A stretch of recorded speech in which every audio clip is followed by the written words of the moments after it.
Friends, NIOS DElEd से related आप लोगों के क्वेश्चंस बहुत सारे आ रहे हैं कि अभी क्या चल रहा है, उससे रिलेटेड बताइए मैम। तो अभी मैं बता दूं कि एनआईओएस डीएलएड को मामला को एक और तरफ से सुप्रीम कोर्ट ले जाया जा रहा है और इसमें आप लोग हो रहे हो कंफ्यूज, क्योंकि सुप्रीम कोर्ट में दो दो मामले एनआईओएस डीएलएड की तरफ से कैसे जा सकते हैं।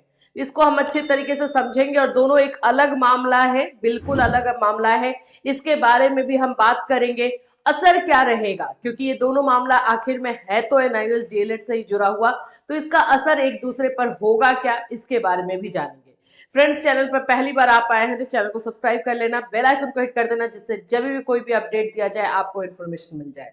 एनआईओएस डीएलएड को लेकर के एक मामला और सुप्रीम कोर्ट पहुंच गया और ये है Kaushik Das versus state of West Bengal वाला मामला, जो कि हमने आपको पहले बताया था कि वेस्ट बंगाल में एनआईओएस डीएलएड के लिए जो मामला चल रहा है उसको अब सुप्रीम कोर्ट इसलिए ले जाया जा रहा है, उसका रीजन भी है और क्या इसका इम्पैक्ट होगा वो सब हम आपको धीरे धीरे बता देते हैं। देखो, सबसे पहले तो इसका डायरी नंबर नोट डाउन कर लो, क्योंकि इस केस का असर भी कहीं ना कहीं आपके ऊपर, कहीं नहीं कहीं क्या डायरेक्टली आपके ऊपर, यानी एनआईओएस डीएलएड के मामले के ऊपर तो होगा ही होगा। ठीक है, तो डायरी नंबर और ये आप नोट कर लीजिए। अब ये मामला है क्या, जो कि बच्चे ज्यादा कंफ्यूज हो रहे हैं इस चीज को लेकर के।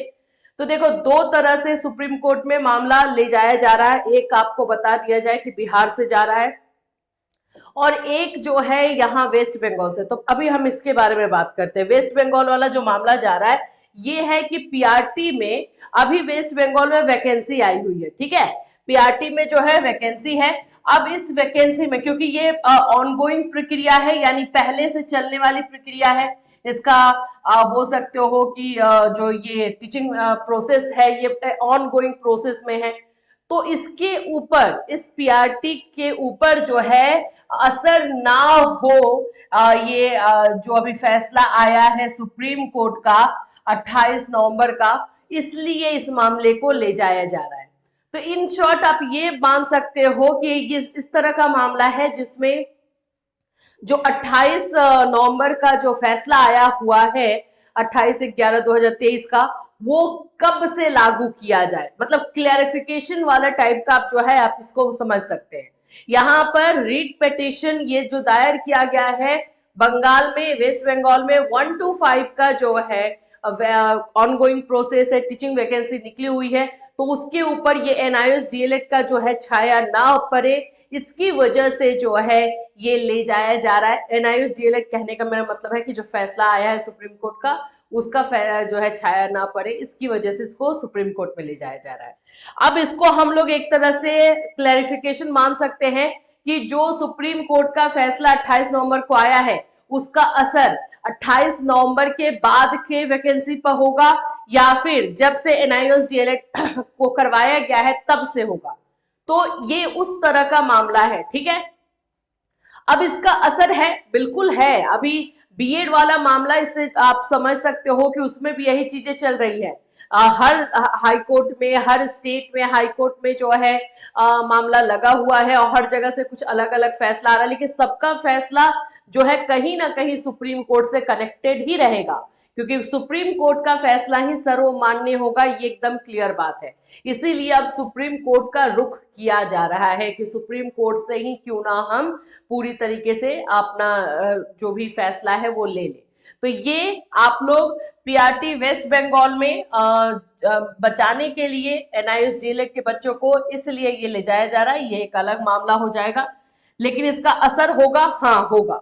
अगर मानो कि ये फैसला सुप्रीम कोर्ट में जा रहा है और वहां पर आर्ग्यूमेंट में ऐसा कुछ प्रूव कर दिया जाता है और जो बोला जाए कि ये तब से लागू होगा जब से जो है इसको लाया गया है, क्योंकि ये इन सर्विस वाले बच्चों का था, तो जो भी इस तरह से बच्चे किए हैं उनको नहीं मान्य होगा जिस तरह से सुप्रीम कोर्ट में हुआ है। खुदा ना खास्ता ऐसा हो, हम बिल्कुल नहीं चाहेंगे कि ऐसा हो, लेकिन अगर होता है तो उसका असर बाकी है जो भी एनआईओएस डीएलएड के बच्चे हैं उन पर भी होगा, क्योंकि वहां पे क्लैरिफिकेशन दे दिया जाएगा कि ये स्टार्टिंग से लागू किया जा रहा है, तो उसके चपेटे में सब आएंगे। अगर ऐसा होता है, पॉजिटिव हम सोचेंगे, पॉजिटिव तरह से लेते हैं, अगर ऐसा होता है कि इसमें ये फैसला हो जाए या ये क्लैरिफाई कर दिया जाए कि ये फैसला जो है 28 नवंबर के बाद की भर्तियों में होगा, तो इसीलिए यहाँ पे ले जाया जा रहा है कि ये जो है पहले से निकली हुई भर्तियां या पहले से निकली हुई जो भी वैकेंसीज है, नोटिफिकेशन है, वो बच जाएंगी और जो पहले से जॉब कर रहे हैं वो सेफ हो जाएंगे। एक ये उस पर्सपेक्टिव से जा रहा है, लेकिन ये प्रूव किया जाएगा तब, ये भी मैं बता दूं, क्योंकि बीएड वाले मामले में भी ऐसा ही चल रहा है और वहां पर एक पॉइंट उठाया जा रहा है नियुक्ति को लेकर के कि आपकी नियुक्ति कब हो रही है वो मायने रखेगा।